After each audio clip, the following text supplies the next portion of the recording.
Dans la vidéo précédente, je vous partageais l'importance de porter son attention sur les éléments qui vous permettent d'avancer. Aujourd'hui, je vous partage ma méthode en 11 points que j'applique pour me fixer des objectifs et les atteindre à coup sûr. La première chose est d'être honnête avec vous-même. L'homme honnête a ses faiblesses. Ayez conscience de vos défauts et points bloquants et acceptez-les. Par exemple, si vous avez tendance à procrastiner, c'est-à-dire à remettre au lendemain ce que vous pourriez faire aujourd'hui. Inutile de vous fixer des objectifs de Jedi qui demandent des efforts surréalistes et qui ne tiendront pas plus d'un mois, surtout si vous souhaitez ne plus procrastiner. En revanche, l'être un peu moins est faisable. Énoncez l'objectif positivement. Combien de personnes tombent dans le piège du côté obscur? Le piège est d'énoncer négativement votre objectif. Plutôt que de vous dire « je dois arrêter de fumer », dites-vous je veux me libérer de la cigarette. Le cerveau ne se représente pas la négation. Il a besoin de se représenter une image de vous en train de fumer pour identifier de quoi vous parlez. En vous disant je veux arrêter de fumer, il se reproduit d'abord une image de vous en train de fumer plutôt qu'une image de libération. J'ai envie de.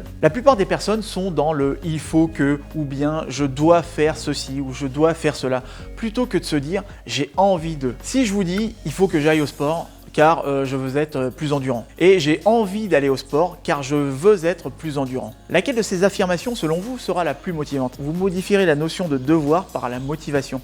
Lorsque vous vous dites que vous devez faire quelque chose, cela représente une obligation pour vous qui peut vous peser. Et pour vous alléger, vous remettez au lendemain. Modifier ainsi « je dois » par « j'ai envie de » vous chargera de plus d'enthousiasme à atteindre votre objectif. Établir son contrat personnel. Atteindre ses objectifs, c'est comme se lancer dans un engagement envers soi-même. On signe un contrat de réussite avec obligation de résultat. Il faut l'admettre, beaucoup de gens n'atteignent pas leurs objectifs. Par paresse, parce qu'ils n'ont pas réellement envie au fond d'eux, parce qu'ils ne savent pas ce qu'ils veulent, le mal de notre société d'ailleurs, parce qu'ils ont mal défini leurs objectifs, ils les abandonnent comme une bouteille en mer. Je ne veux pas me montrer prétentieux en disant cela, mais c'est pourtant une réalité et des personnes dans ce cas, on en connaît tous, n'est-ce pas? J'ai moi-même fait partie de ces personnes qui ne respectaient pas leurs résolutions et objectifs auparavant. Et bien souvent, ce sont dans les situations de crise ou difficulté que l'on se bouge pour aller de l'avant. Celui qui a la volonté peut grimper les cimes, et celui qui n'a pas la volonté, il reste au pied de la montagne. D'où la nécessité d'être honnête avec vous-même. À quoi bon vouloir créer une entreprise si vous n'avez pas la volonté de sortir de votre zone de confort et de vous sentir bien dans votre corps? Établir un grand but. Ce qui fait au départ la valeur d'un homme, c'est son but. Votre but doit être le plus grand car il constitue votre limite et c'est vous qui fixez votre limite. C'est votre but qui crée l'énergie qu'il vous faut pour l'atteindre. N'ayez pas peur de l'ambition mais ayez peur de la modestie car l'ambition vous mobilise, c'est une source d'énergie. Vous n'êtes pas ambitieux parce que vous avez de l'énergie, vous avez de l'énergie parce que vous êtes ambitieux. C'est donc votre but qui crée l'énergie. Comment ne pas parler d'objectifs sans parler de la méthode SMART? Pour atteindre ces objectifs, il existe une méthode que j'utilisais chez mes clients quand j'étais consultant. C'est un acronyme spécifique. Votre objectif doit être défini avec précision et ne doit dépendre en partie que de vous. Exemple, ne dites pas « il faut que je change de métier », dites « je veux quitter mon travail et commencer un nouveau métier avant le 31 janvier ». Votre objectif doit être mesurable. Pour pouvoir mesurer clairement vos avancements, par exemple, semaine 1, je refais mon CV. Semaine 2, je m'inscris dans des cabinets de recrutement. Votre objectif doit être atteignable. A comme atteignable et non pas attrayant, alliance ou acceptable comme on peut le voir sur d'autres sites internet. Atteignable en fonction de vos capacités et de vos compétences. Comme par exemple, comment je vais m'y prendre pour atteindre cet objectif. Réaliste ou réalisable.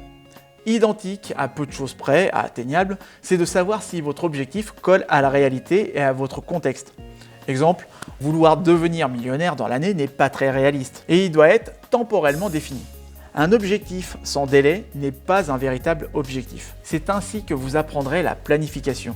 Exemple, d'ici le 31 mars, j'aurai fait l'immatriculation de ma société. Divisez vos objectifs par domaine. Donc la santé, le bien-être, votre vie professionnelle, votre vie sociale, vos loisirs, votre famille et les finances, etc. Et priorisez. Si je vous pose la question, qu'est-ce qui est important pour vous? Vous me répondrez peut-être du tac au tac. Mais si je vous pose la question, qu'est-ce qui est de l'ordre du secondaire? Qu'est-ce qui vous vient? Je vous pose cette question car certains domaines sont interdépendants. Par exemple, une personne qui me contacte et qui a pour objectif de changer de métier veut passer à l'action et pour ce faire, elle doit d'abord passer par la case confiance en soi et la développer pour s'attaquer à son objectif. Elle aura donc un objectif principal qui dépendra de son objectif secondaire. Elle devra donc revoir sa priorité et faire de son objectif principal le développement de sa confiance en soi. Ensuite, les autres domaines suivront naturellement. Subdiviser les objectifs. Un objectif n'est ni plus ni moins une addition de plusieurs mini-objectifs. De plus, se fixer un objectif ne consiste pas à faire des choses extraordinaires, mais comme le dit l'adage,